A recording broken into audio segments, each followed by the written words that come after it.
The comments on my video about non-human animals not being able to learn language are gonna make me lose my damn mind.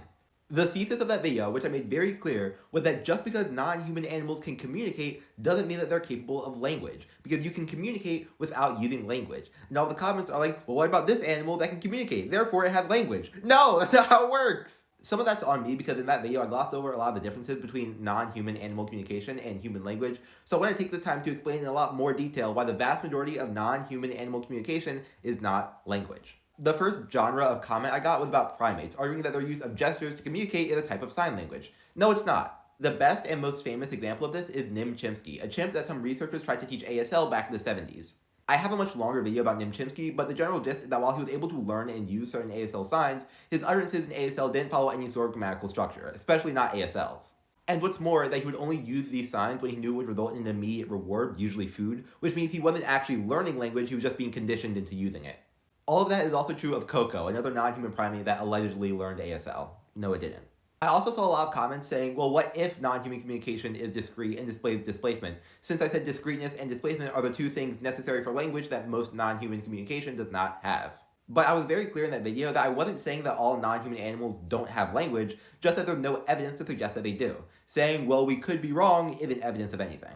Lots of people also brought up the waggling dance that bees do to indicate that there's honey in the distance as an example of displacement, since they can talk about honey that they can't see, and that's only half true.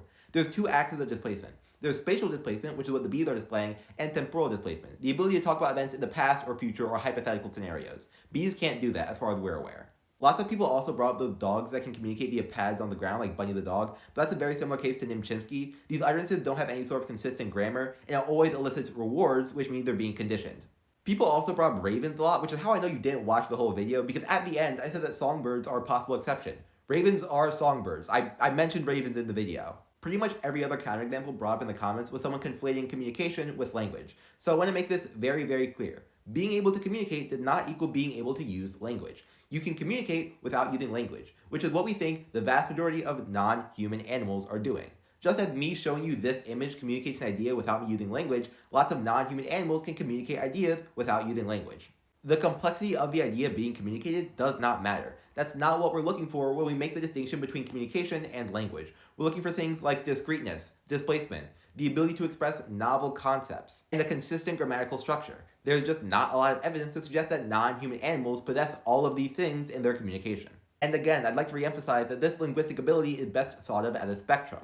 On the far non-linguistic end of the spectrum, we have non-human animals, then a bit further we have some non-human primates, then further than that we have songbirds, a bit further than that we have orcas and dolphins, and then at the far end we have humans.